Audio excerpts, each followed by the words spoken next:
This is about communism and whether it works. And this is addressed to America, from the son of an American.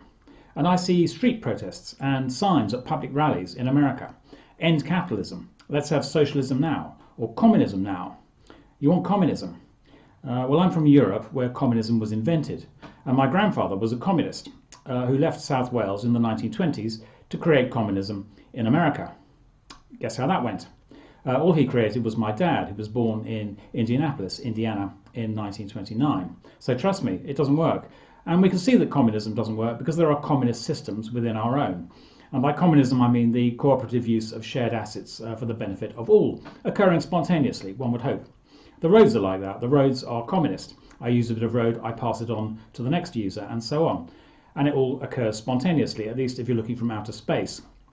But if you look close up, of course, you see that the roads are very heavily regulated with cops and red lights and spy cameras everywhere coercing behaviour, because people don't like communism. People are selfish and competitive, and they won't practice communism unless they're being constantly watched and punished, like on the roads. And you may think, well, we'll do communism properly this time. It'll be better.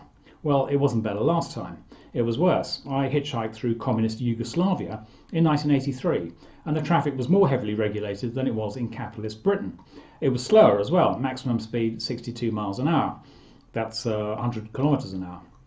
And there were cops everywhere fining drivers, especially German drivers who were in their BMWs, and they were being fined on the side of the road in cash, and the cash went straight into the pocket of the policeman. That's another communist speciality. The rules don't make people better, the rules make the cops richer. But still, it's the idea of communism that is so enduringly attractive, from each according to his ability, to each according to his need. That is a beautiful way to live. That's paradise. And we have that system, that sort of communism, within our welfare arrangements. Welfare enables ability to give a helping hand to need. But it creates an imbalance, like a listing ship, with the passengers being tipped in a certain direction, which makes the ship list even more dangerously. And welfare, or communism, tips everyone from ability towards need. Need is more useful, so the clever citizen, or the lazy citizen, displays need and conceals ability. And paradise ends up full of people who have no ability except the ability to display their need very loudly. Does that remind you of anywhere?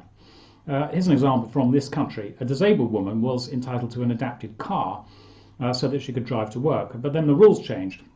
No more free adapted cars, so she felt deprived. She ditched the car and the job and lived on ordinary disability benefits, but she still complained that she was jobless and immobile with less money. So what had happened? Well, paradise had ruined her. Paradise, or communism, had told her to display her need and conceal her ability. In fact, she had both. She had a need for a car and the ability to do a job. So she was better off than many, because not all of us have even got a car. And of course, lots of people need a car in order to work. Uber drivers, for example. And if you're a normal person, you simply get a loan for the car and pay off the loan with the earnings from the car. This woman didn't do that because paradise had taken her job and her car and made her hard life 10 times harder. I don't know where she is now, maybe she's dead. Another victim of paradise, or communism. And you might think that communism will be different in the digital age. We'll have digital communism. We could have, let's imagine it, we could have a verbal communication network shared by everyone for free. That's communism.